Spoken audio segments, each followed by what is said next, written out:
Okay, so if you're visiting with us, this is Dr. Legates. He is going to introduce himself because he'll do a better job than I can. But let me open us in prayer. Let's pray.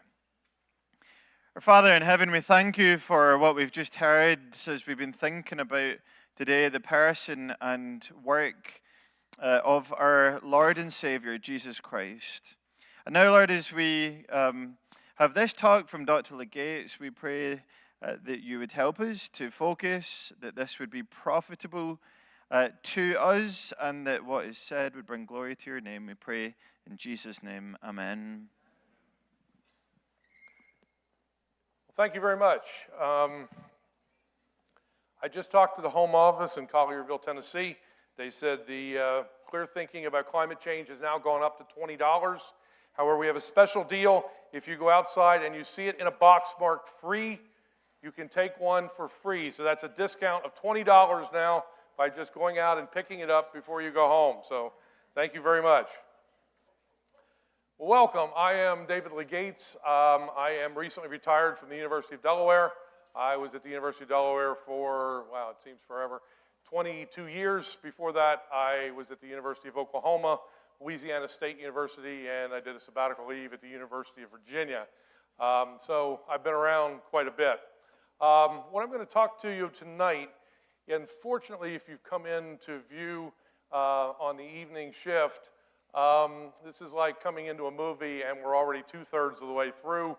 So, but you're here to see essentially the car crash scene, the chase, and the guy get the girl and win at the end. So at least that's supposedly the best part of the movie, is the last third of it anyway. But this is the biblical principles of environmental stewardship. It's part of a project that Cal Beisner wrote for the International Church Council Project. Cal Beisner is the founder and national spokesman for the Cornwall Alliance, of which I've been working. The Cornwall Alliance is a consortium of theologians, of climate scientists, and economists who are interested in furthering the work of God and interested in environmental stewardship and environmental awareness. So he created 30 theses, so to speak, on environmental stewardship, and we've been going through them, not necessarily in the order in which he wrote them, but nevertheless going through them. And since I'm not a theologian, but I'm a scientist, I'm giving sort of a scientific perspective on the theology that he has created. So it's sort of a combined effort from both Cal and I on putting this together tonight. If you, the people that are here should already have all 30. If you've come in, you can go to our website, which is easy to find. It's just cornwallalliance.org. Under landmark documents, it's the biblical perspective of environmental stewardship, subduing and ruling earth to the glory of God and the benefit of our neighbors.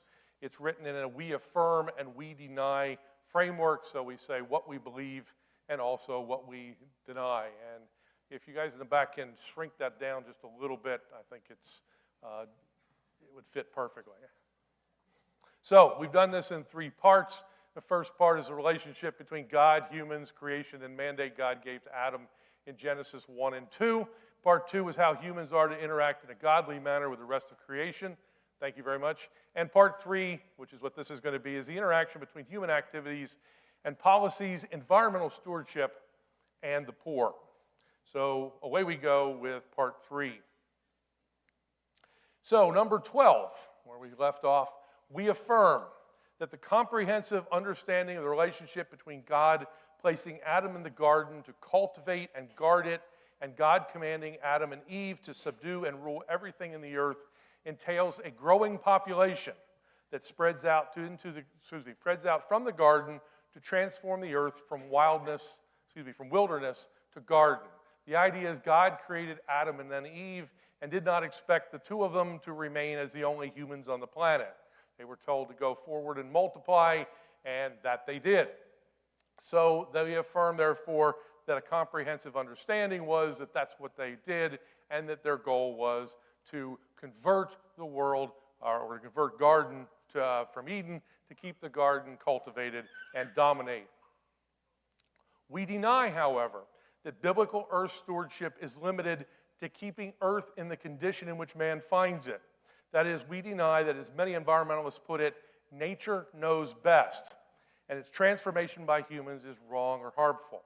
One of the things we've been talking about is that the overarching goals that we've been trying, these 30 theses work under, the principle is Matthew 22, where essentially the Pharisees approached Jesus and one said, "What is the most important commandment?" And Jesus essentially said, paraphrasing, the entire law and the prophets can be summarized into put God first and treat everyone else as equals. So we've been working under those premises, and so the idea here is that we deny that nature is to be left as is, that we've seen that God has commanded man to dominate. Now, if you're at least 50 years old, you might have a chance to remember the first Earth Day back on April 22nd, 1970. It was designed to increase public awareness of the world's environmental problems. Millions of Americans participated. I was in fourth grade. Now you know how old I was. And essentially, we went through a bunch of stuff, marches, educational programs, and so forth. It was the brainchild of Senator Gaylord Nelson of Wisconsin. The idea was to provide unity to the grassroots environmental movement and to increase ecological awareness. What was happening at the time, if for some of you that remember back to 1970, and for those of you who don't, we had a lot of problems going on. For example, the Cuyahoga River near Cleveland caught fire on 13 different occasions. We have, for example, Love Canal in Missouri, which essentially was a toxic waste dump. We have places such as Donora, Pennsylvania, where 20 people died, in this case in 1948, due to toxic air. We had lots of places like New Jersey, in this case on the right, where we have the Ringgold, New Jersey Mines landfill, where we were not taking good care of our environment. Lots of these places existed all over the country. And the idea was that we had gotten, hopefully, to a point where we were affluent enough, where we were also at the same time in a situation where we were technologically developed, that we could start to clean up our environment. If you remember back, and a lot of you I know don't, this was Los Angeles in 1970. You can barely see it for all the smog. There were days in which they told people, do not go outside. There were air quality days that were problematic. Obviously, people with respiratory issues weren't able to do so. But things have changed, and now here is Los Angeles today. As you can see from Honda Environmental Short-Term Film Series, The Never-Ending Race, vehicle emissions are now 1,000th of 1970 levels. And remember, too, there's a lot more vehicles in Los Angeles. There's a lot more people in Los Angeles than there were, and still the air is cleaner. So the idea is then that Earth Day must have been a resounding success. Wasn't it? Wasn't it?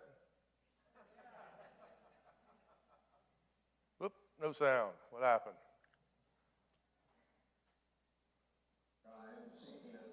Let me see if I can restart that. And we'll try it again. We can fix this in editing.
So it was apparently population and change the economic system so that we have a little more totalitarian control.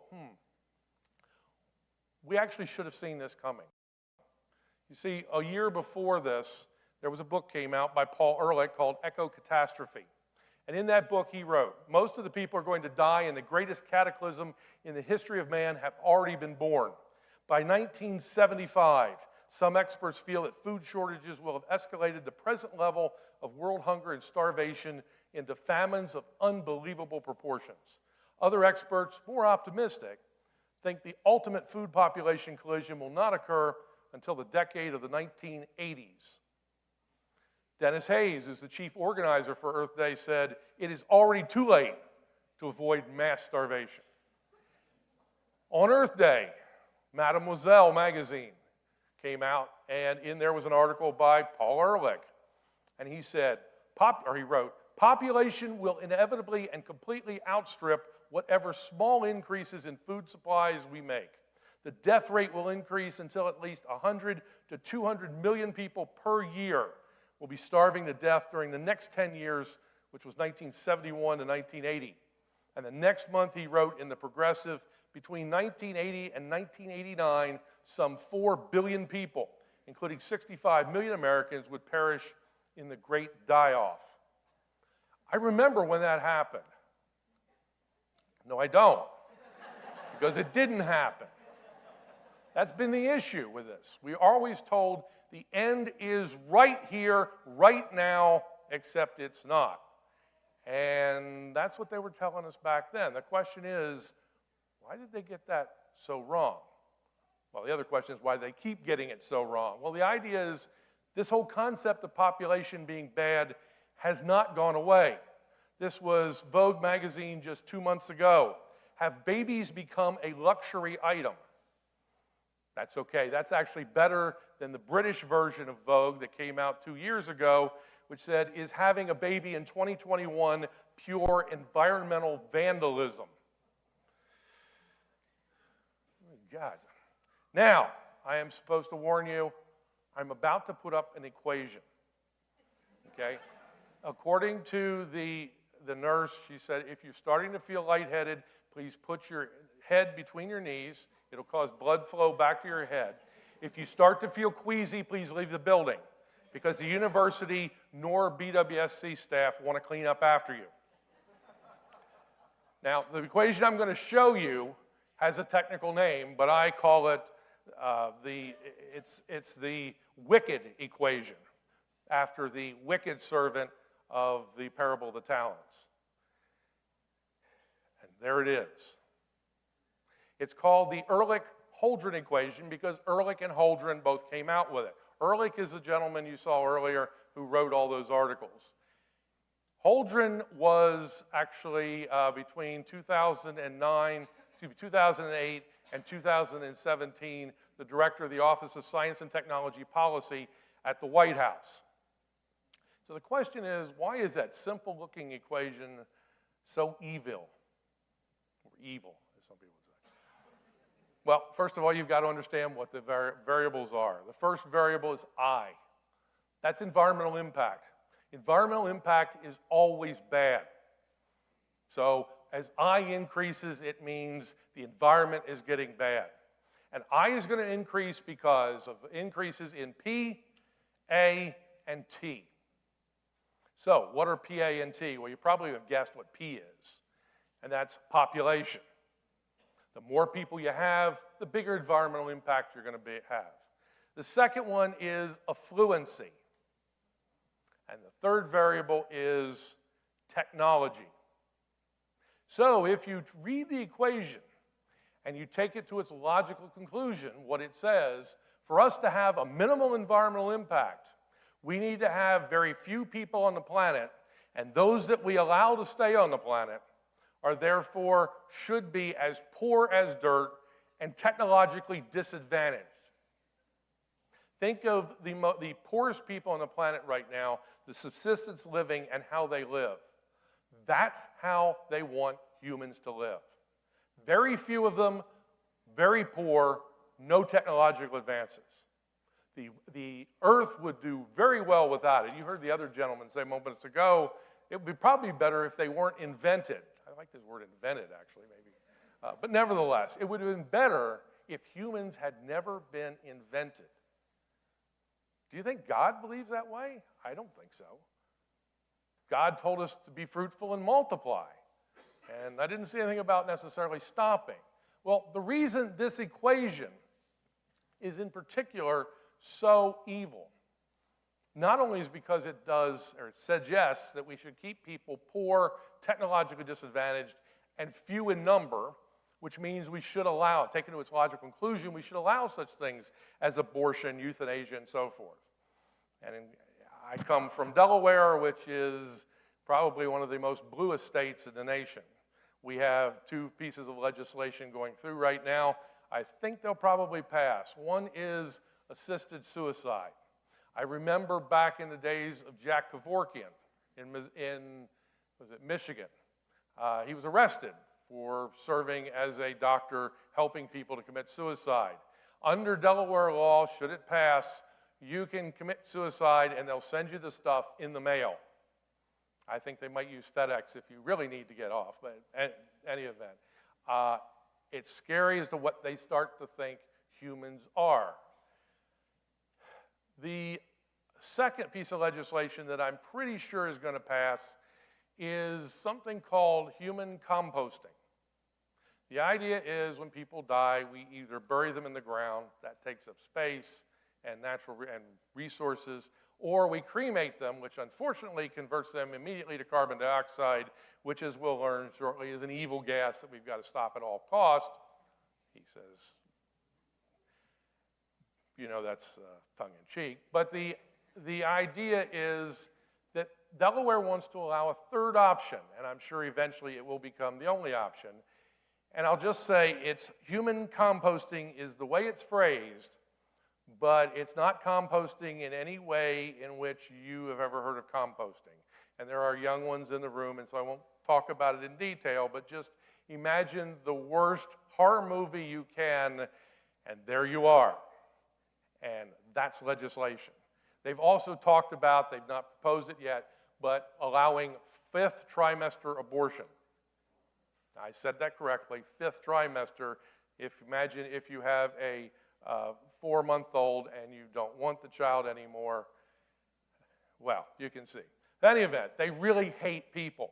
But the idea is that equation does not work. It is a lie. And it's a lie essentially to push us down the wrong road.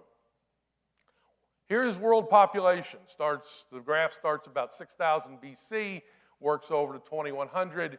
You can see for most of human history, we've had few people, and then it takes off in an exponential growth curve such that we've hit almost 8 billion by now. Probably will hit 8 billion very shortly. What Ehrlich and Holdren were looking at was the Malthusian growth model.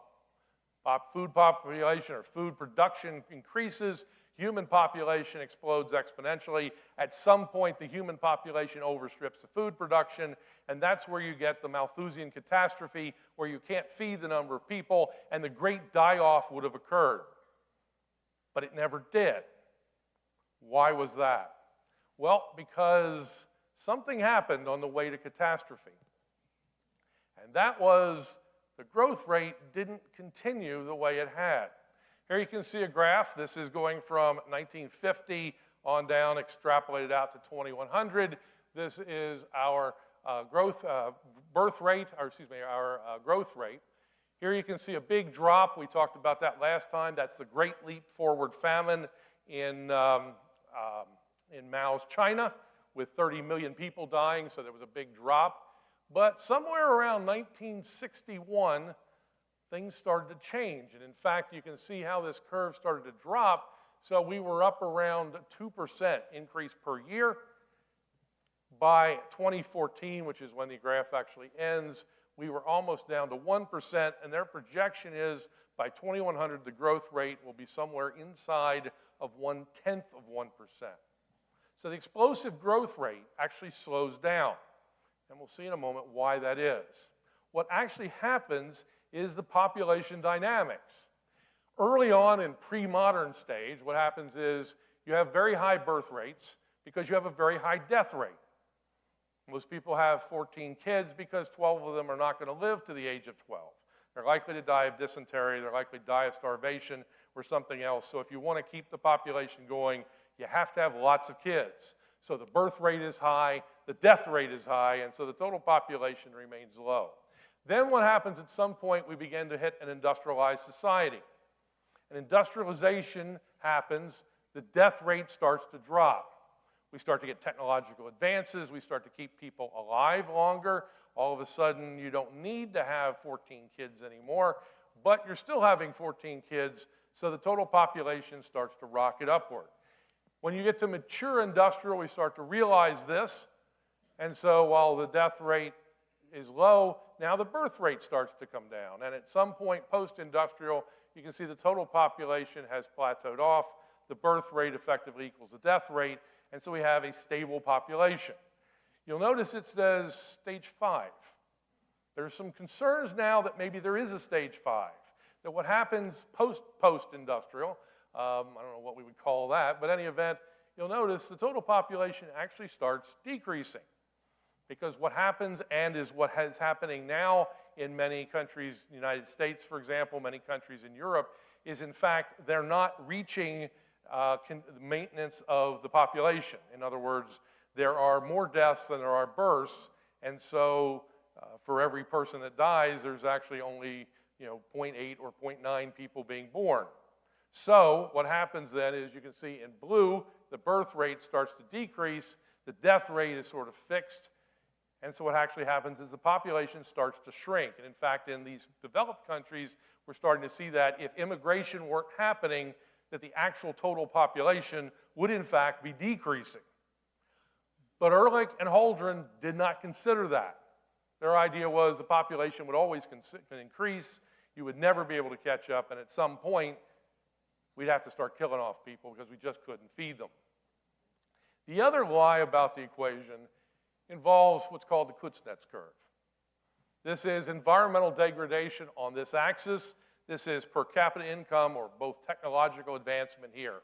And generally what happens when you have really poor people with minimal technology is the environment takes a hit, and as they start to become a little bit richer, a little bit less poor, technology advances a little bit, they start to use dirty coal technology, you see how the environment worsens.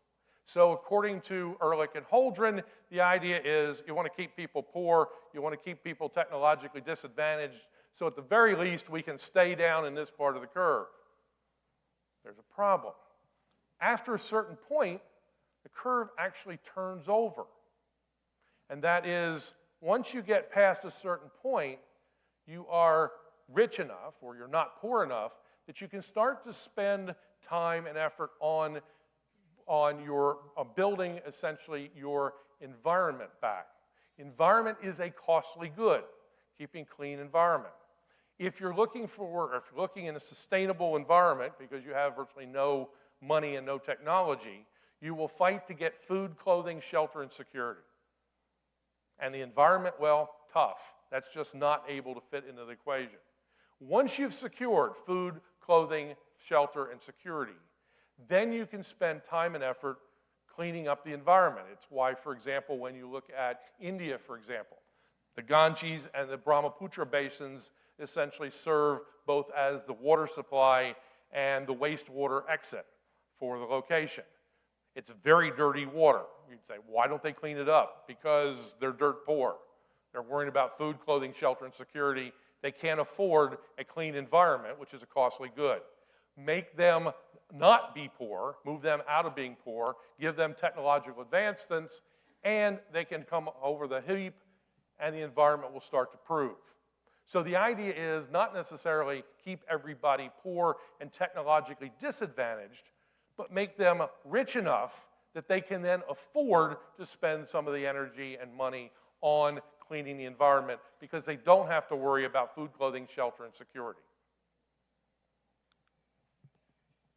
What has actually happened? This is 1820. You can see we had about 1 billion people. Here we go out to 1970. We were up to, what is that? That's almost 4 billion people. you can see the green is people not in poverty, the red are the number of people in poverty. And you can see back here, I think this works out to actually be about 73% of the population in 1820 was actually below the poverty level, barely able to keep enough food on the table to actually survive. As the population continued to increase, the number of people in poverty increased. And then what happened? Well, see, if you're projecting this in 1970, you say this is going to be up about 8 billion people eventually, and this is going to track upwards. We're going to have all these poor people to deal with. It would be better to cut down on the population. Well, what actually happened? In fact, the number of people in poverty decreased, and not just as a percentage, as an actual total number. So in this case, I think this is about 9%.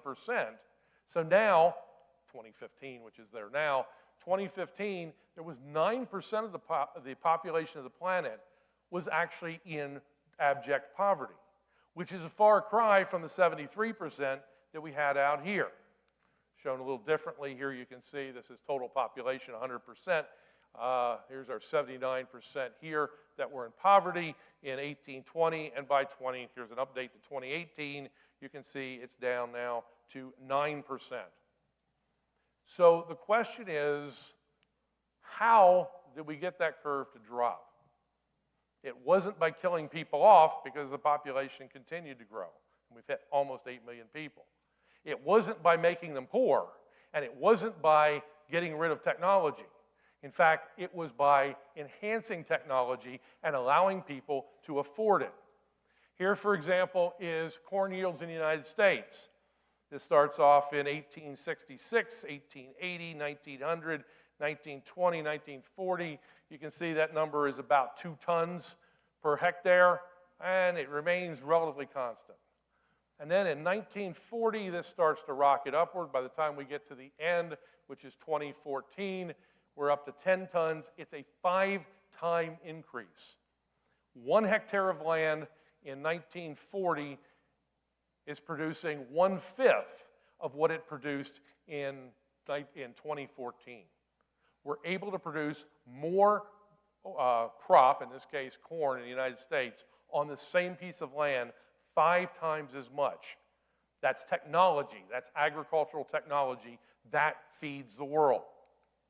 Wheat, this is the other corn for other places, for example. You can see the world. You can see the United States as well. This starts in 1961, goes out to 2018. You can see how that goes up, and it's going from about 1 ton per hectare up to 3 tons per hectare. So it's increasing by about a factor of 3. This is one I really like. This is the arable land needed to produce a fixed quantity of crops.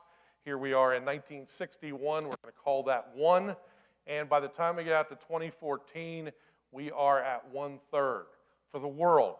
Essentially, we're able to produce 3 times as much food on the same plot of land than we were back in 1961. And remember, 1961 was well after 1940, so the curve had already started upwards. So we're able to feed a lot more people, and the only way we could do that is by increasing technology. The only way you could do that is to make T large. And the only way you could make T large is give people enough time to develop T, and that's give them a lot more A. So A's got to be large, T's got to be large. If you looked at what it said before, we need to keep I low. The only way we could do that is make them really small. It's a liar equation. We can have technological development. We can then use new agricultural techniques to feed more people. And as a result, we're bringing people out of poverty. That's what the goal is. Make life better for humans. After all, that's Matthew 22. Put God first and take care of others on the planet. So, point 20 says, we affirm that human multiplication and filling of the earth are indeed intrinsically good, and that in principle, children, lots of them, are a blessing from God to their faithful parents and to the rest of the earth. So if you have lots of children, smile. God, as you can see, God is happy. As he said in Psalm 127, 3-5, behold, children are a gift from the Lord. The fruit of the womb is a reward. like arrows in the hand of a warrior, so are the children of one's youth. We deny that the earth is overpopulated, that overpopulation is even a meaningful term since it can't be defined by demographic quantities such as population density, population growth rate, or age distribution, and that godly dominion over the earth requires some form of population control or family planning to limit the fertility. Now, as I said, I retired recently from the University of Delaware. I managed to make just about everybody mad there because I was both conservative, Christian, Caucasian, yep, 3 C's, you're 3 strikes, I'm out. So I'm sure they're going to miss me. I mean, how else can you write articles like this if I'm not there? Editorial, the earth lies defiled under its inhabitants. And me by name, Professor Legates, fist in your face.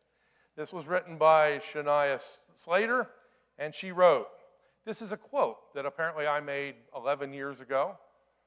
I believe that climate change has and will occur for a variety of reasons, that humans can and do affect our climate, sometimes in adverse ways, and that carbon dioxide is only a minor player in climate change. What is wrong with that statement? I'll say I still stand behind it.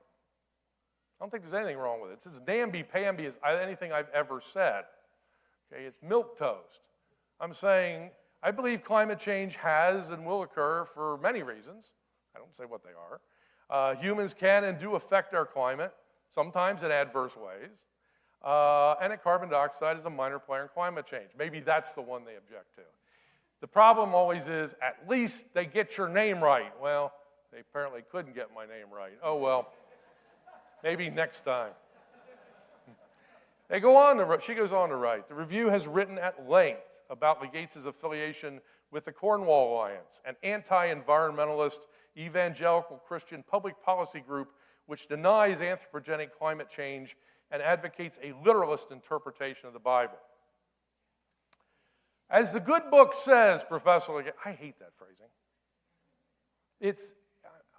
It's from the only true God that is omnipotent, omniscient, and omnipresent.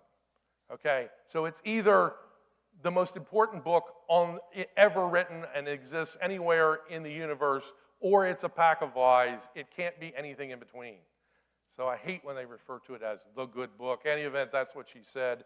She said, the good book says, the earth lies defiled under its inhabitants.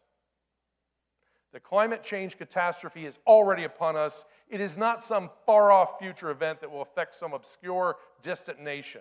In the United States alone, an increase in wildfires, droughts, hurricanes, and other forms of extreme weather have been linked directly to anthropogenic climate change. They are only a preview of what's to come. The crisis is here. The dead are beginning to pile up like cordwood. I added that. And the earth lies defiled. Well, first of all, let's see what she says. In the United States alone, an increase in wildfires, no. Droughts, no. Hurricanes, no. Other forms of extreme weather, no. Have been linked directly to anthropogenic climate change, no. I'll explain that actually tomorrow morning at 7 a.m. We'll be eating at 7 a.m. Tomorrow morning, I think it's at 9 a.m. or whenever I'm supposed to be on. I haven't slept yet, so I haven't figured it out. But anyway, you will see that all of that, the answer to all of that is no. But the question is, where apparently in the Bible, and I'm assuming that's what she means by the good book, does it say, the earth lies defiled under its inhabitants? Well, I think I found it. It's Isaiah 24:5, which reads, the earth is also defiled by its inhabitants, for they have burned fossil fuels, they have polluted the atmosphere, they have drove SUV. Wait, no, that's not what it says. It says, the earth is also defiled by its inhabitants, for they have violated laws, altered statutes, and broke the everlasting covenant. What's that have anything to do with climate change or even this whole discussion that she just enlisted in? I mean, I don't realize the first part sounded cool. Yeah, the Bible says the earth is defiled by its inhabitants. But when you start to look at why does the Bible say it's defiled by its inhabitants, it has nothing to do with the argument she's making against me. You'd think she'd pick that up. Well, actually, she did, because she later said, Unlike the prophet Isaiah, we at the Review aren't too sure the earth is defiled because its inhabitants have transgressed the laws, violated the statutes, and broke the everlasting covenant. Maybe it's not a good enough book after all, I guess. So, number 21, we affirm that God's judgment on human societies, because they have polluted the land, the pollution is moral, not chemical or biological. The pollution from violations of the moral law of God expressed in the Ten Commandments. As Jeremiah 3:8-9 says, "And I saw that for all of the adulteries of faithless Israel, I had sent her away and given her a writ of divorce. And it came about because of the lightness of her harlotry, that she polluted the land and committed adultery with stones and trees." Where did we see stones and trees before? Yes, they now have standing. They actually have, there are inanimate objects that have consciousness.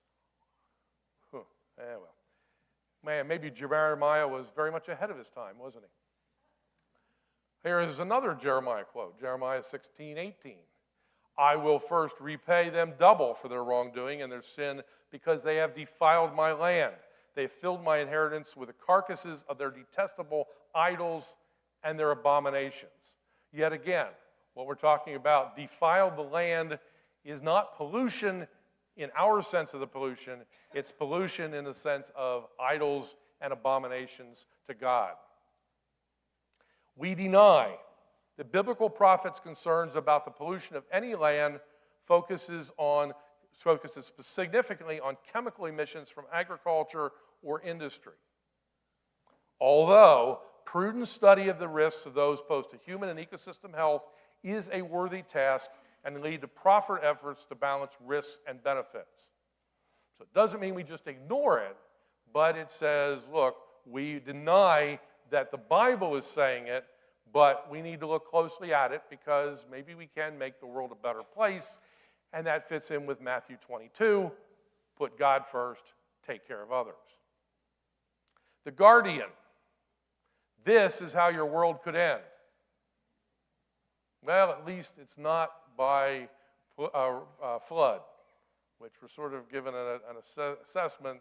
That's not likely to happen. Here's another one. Climate change could end human civilization by 2050. Report. So there's a report on it. We're not just making it up. There's a report. I could go on for the next 2 hours showing you these all the time. People keep telling us the end is coming. You saw that with Paul Ehrlich's stuff in 1970. It's going to get worse. We've got to change things. We've got to stop. Why does this happen? The media. If it bleeds, it leads, you've probably heard. So yeah, the media is going with that stuff. And I'd like to say it's all the media's fault. It's not.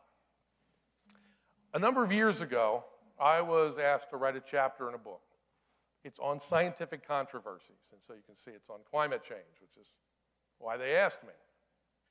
So I decided to use a long quote by Dr. Stephen Schneider, who at the time was at the Boulder, Colorado National Center for Atmospheric Research. It's a famous quote. He's complained from time to time that when people quote him, they take him out of context. So I used the entire quote. Apparently, I didn't know he was writing on the other side. He read my chapter and then contacted the editor and said, I want my quote removed. So the editor contacted me and said, we're going to remove the quote. I hope you don't mind. And I think it's fair. So we'll just remove your quote and submit your chapter as is. And I said, wait a minute. If I misquoted him, which I know I haven't, but if I've misquoted him, I'll change it. If he's ever made a statement anywhere distancing himself, and he really never said this, and the person that transcribed it got it wrong, let me know. I'll put it down. But he's never done that. But you're not going to just simply take it out. And he said, I'm the editor. I have the right to take it out. And I said, I'm the author. I have the right to pull the whole chapter. It was originally cordial when he said, we're just going to do it and you won't mind, will you? And when I said I do mind, cordiality went out the window. Eventually he did tell me that the other associate editors felt like he did, except all the grad students who were working with him felt that it should be left in because, after all, there is freedom of speech. Not anyway. That was, as I said, it was several years ago. Things probably have changed. So I never heard any more from them. After about 8 months, the book comes out. They send me my 5 copies that they agreed to do.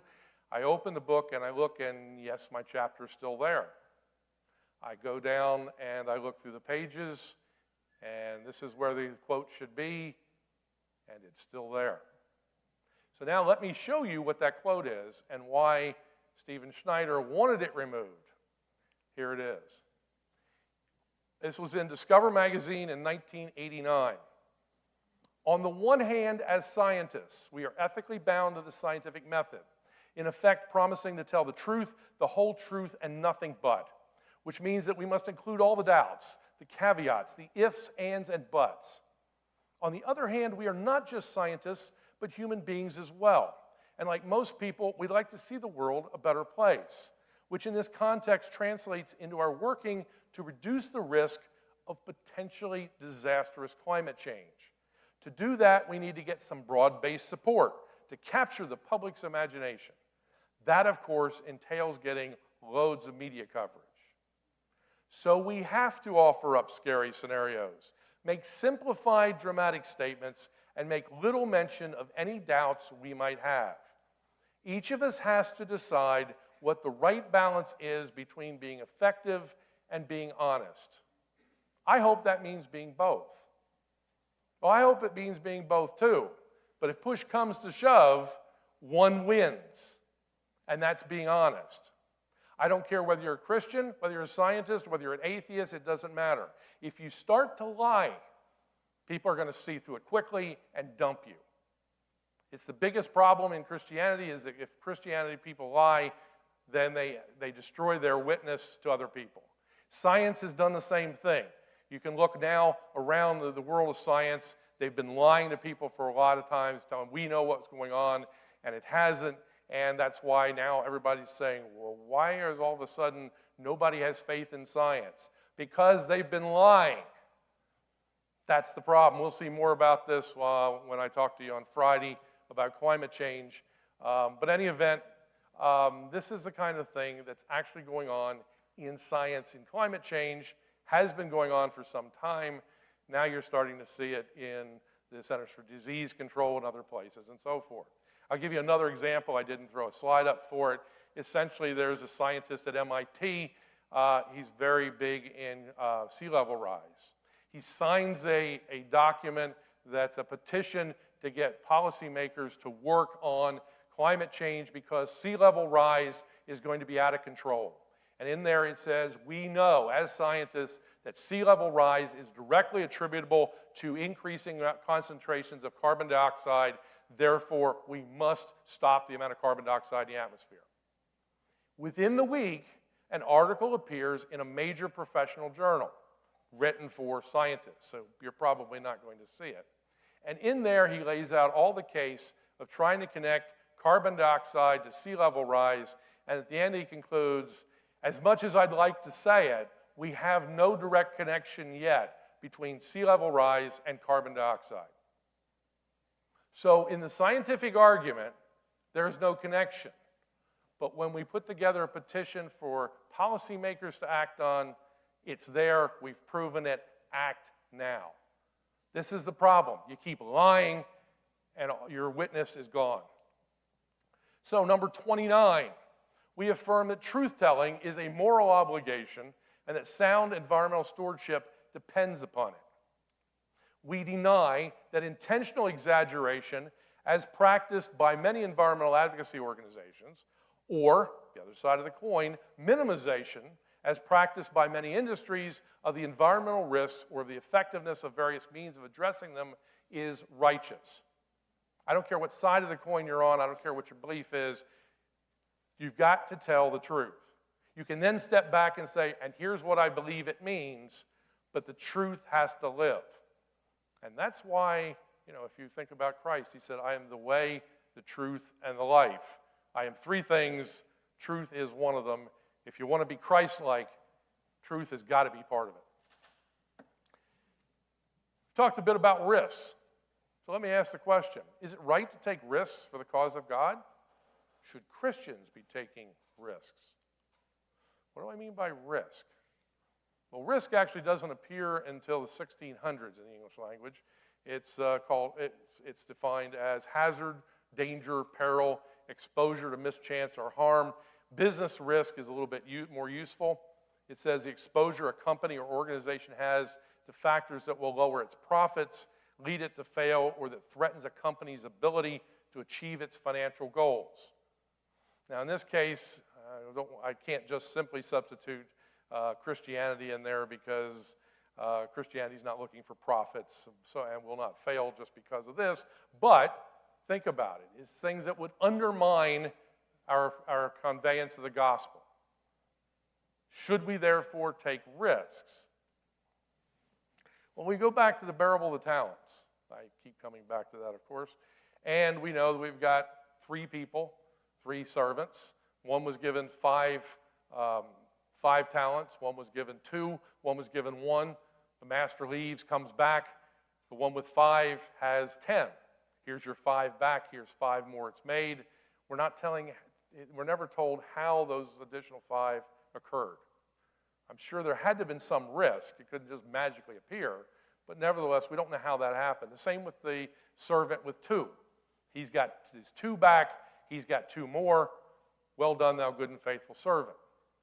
The last one comes along, and he said, well, here's it back. I dug a hole in the ground. I kept it there. Here you have. What's yours? He didn't lose it, as I told the story before. He didn't go to the race in Haifa and bet on a camel and whoops, broke its leg. I didn't see that one coming. But I've lost everything. He didn't lose anything. The master didn't lose anything. He's got exactly what he wants, or what he gave. But it's exactly that it's earned nothing. It's done nothing, is why he is the worthless or wicked servant. But it also talks about fear in here. The servant says, and I was afraid. I had lots of fear. So I went away and hid it in the ground. He could have hid it in a bed. He could have hid it on himself. He could have done lots of things with it. He hid it in the ground, theoretically so. He would know where it is. Nobody else would know. When he came back, he found it. There it is. But it says, I was afraid. He had lots of fear. Fear will keep you from doing anything. If you get so afraid of being hit by, let's say, something falling from space, you'll never go outside. And if you never go outside, how are you going to get anywhere? Okay, so we have to take risks reasonably. We can cross the street. There's always a risk of being hit by a car. As we talked earlier, you can look both ways to minimize that risk. So you should minimize the risks, but nevertheless, to some extent, you have to take risks. We won't want to take unreasonable risks. There are people that have no fear. That sometimes gets them killed. Okay, there's a number of people that do this, and they take cool selfies from ridiculous locations, and some of them never go home again. So you have to have a reasonable amount of fear, but not an unreasonable amount of fear. So when we're talking about risks and environmental stewardship, we have to recognize that we have to balance the risk and we have to weigh the risk. So number 22 says, we affirm that cost-benefit analysis is a proper and critically important aspect of godly dominion over the earth. Luke 14:28 says, for which one of you, when he wants to build a tower, doesn't first sit down and calculate the cost to see if he has enough to complete it? Cost-benefit analysis. If I start this, will we be able to finish? There's a risk I won't, but I want to make sure that happens. Proverbs 14:4, where there are no oxygen. Sorry, a scientist, I do that all the time. Where there are no oxen, the manger is clean. See, we learned today the manger is actually the feed trough. Why is the feed trough clean? Because there are no oxen. There's no need to put feed in there because there's nothing to eat it. So if there are no oxen, the feed trough is clean. But if you got a lot of oxen, the feed trough's going to be dirty, but at the same time, revenue comes from the strength of the oxen, because oxen can do an awful lot of stuff as beasts of burden. We deny that cost-benefit analysis is unprincipled pragmatism or indicates a lack of faith in God. There are people that want to step out and say, I have faith in God, and I'm going to do it. Great, but it depends on what you're going to do. I have faith in God, nothing's going to happen, and I'm going to step off the edge of this, and I'm not going to. But if I did, you can see, yes, God could keep me from falling, but chances are I will fall, and God will protect me because it says no jumping or safety into the safety net, because there is a safety net down there to keep me if I should do stupid stuff, at least protect me. Number 23, we affirm that pursuant to sin and the curse, risk is inherent in every human activity, and therefore it is lawful in principle to balance risk against risk. The idea is that in every human activity, there is some risk. As I said, crossing the street, there is a risk that something could happen. You could be hit by falling space debris. You could be hit by a plane that dropped, an engine or something. That has happened. It's gone through houses and so forth.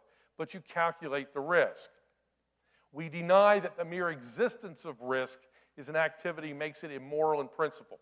If you only do things that have no risk, you'll accomplish nothing. But if you only do things that have high risk, you'll probably accomplish nothing either.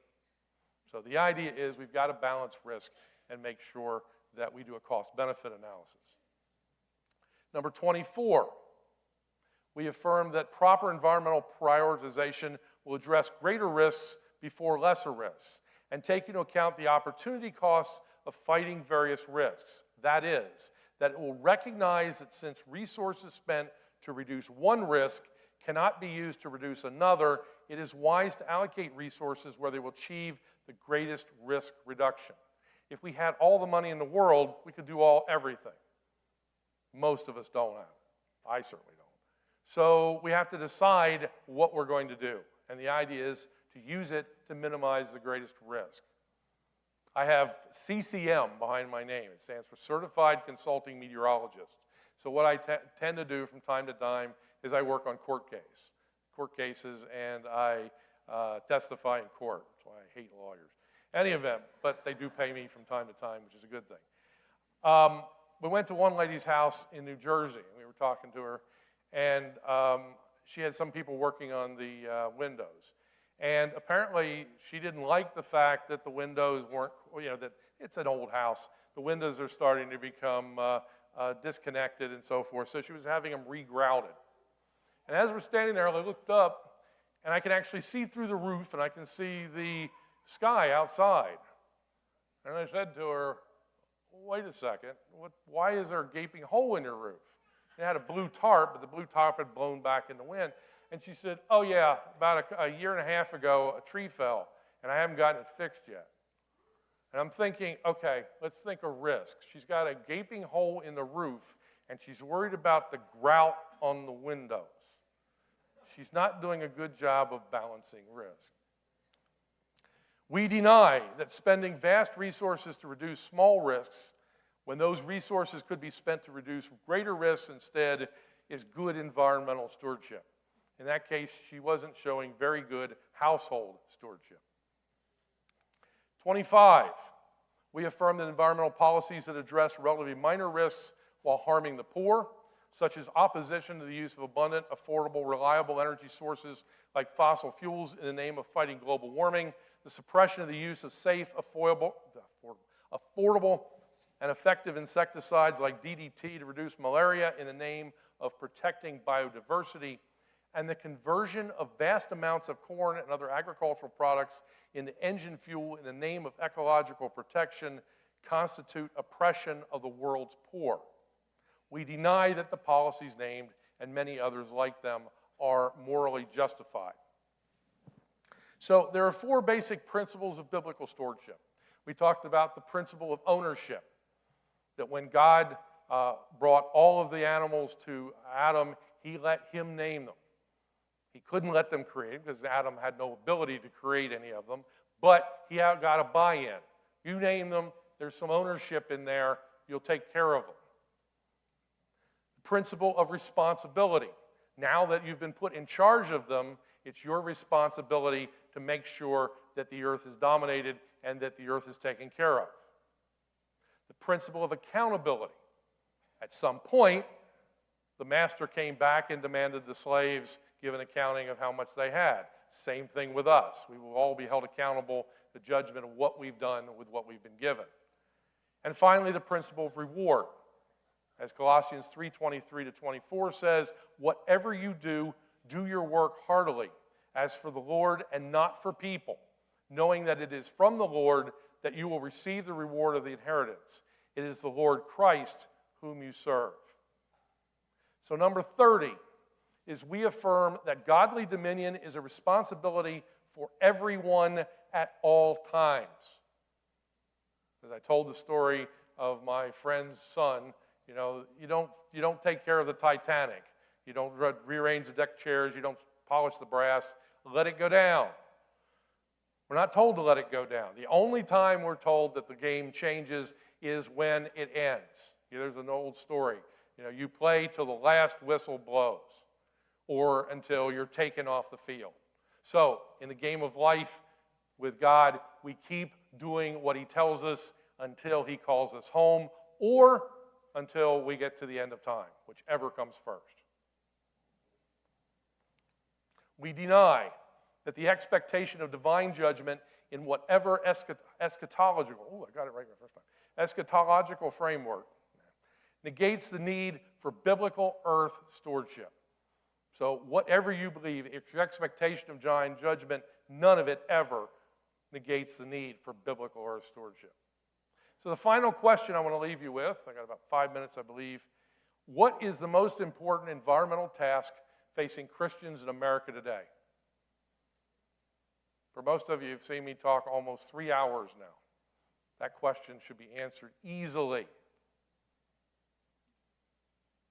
Economic development is the most important environmental task facing American Christians today. Poverty is the greatest threat to human well-being and to the environment. Economic success affords the ability to focus on environmental health and to overcome poor environmental conditions. I'll leave you with one last quote. This was given in the House Ways and Means Committee in Washington, D.C. Testimony, 25th of February, 2009. It was a meeting on climate change. And John Christie, who's a senior fellow of Cornwall Alliance, is the person that made this statement. He is currently the state climatologist of Alabama at the University of Alabama at Huntsville. John was a missionary earlier in his life to Kenya. So he has a very direct understanding of what it's like to live in near abject poverty. And he writes, or he spoke, "We utilize energy from carbon, not because we are bad people, but because it is the affordable foundation on which the profound improvements in our standard of living have been achieved. I," meaning John, "taught science in Kenya and witnessed firsthand this simple rule. Without energy, life is brutal and short. Global carbon-based energy demand will grow as Africans and others continue to discover the benefits of technology, medicine, mobility, and agriculture, and start reaping the benefits of higher standards of living just as we have. Put God first, take care of everybody else. That's what we've been commanded to do. That's what we should be doing. Join me in doing that. Thank you.